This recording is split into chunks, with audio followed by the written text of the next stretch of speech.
بسم الله الرحمن الرحیم.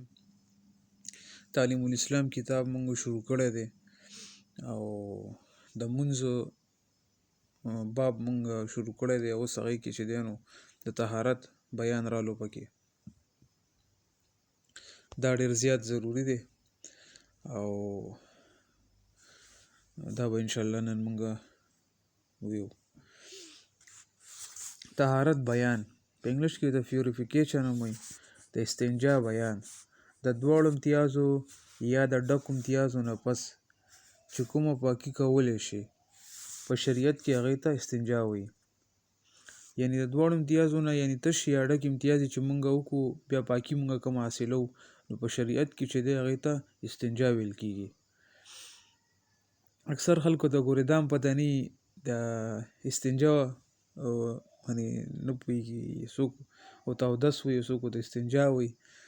اکثر خلک وایي زه استنجا کوم نو هغه کښېني اودس ته، او اکثر خلک وایي چې زه اودس کوم هغه کښېني استنجا ته. نو دا فرق یې زده کړئ.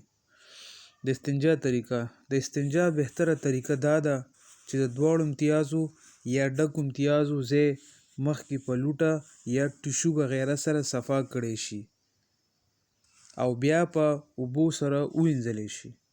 که چېرې وړې امتیازې یا ډک امتیازې د خپل ځای نه خورې نه شي نو صرف به لوټې سره هم پاکي حاصلیږي، لیکن حتی الامکان داسې نه دي کول پکار.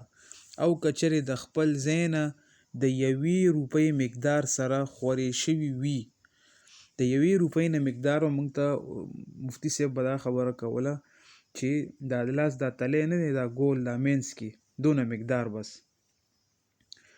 او پوهې دپاره به موږ ته ویلې چې دا غټه دا سکه نه وي، سکه پیسې شکل کې چې وي دغسې نو.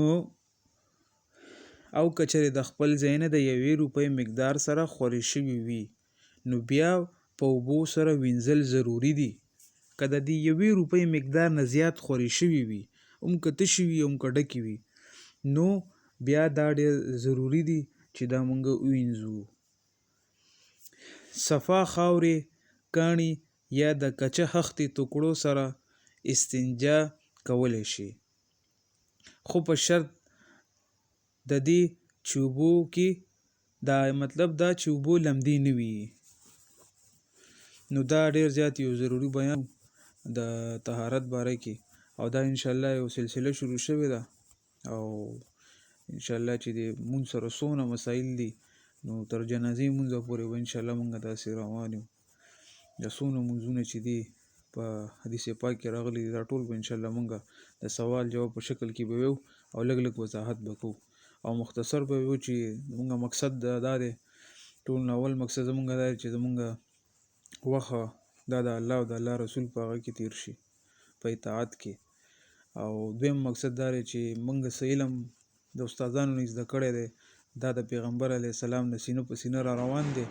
مونږ دا ویو چې دا حدیث مطلب هم دا دی چې بلغوا عني ولو آیه که یو آیت هم زده کړو خو د ما نه هغه ورسوئ بل ته، په دې به عمل هم وشي.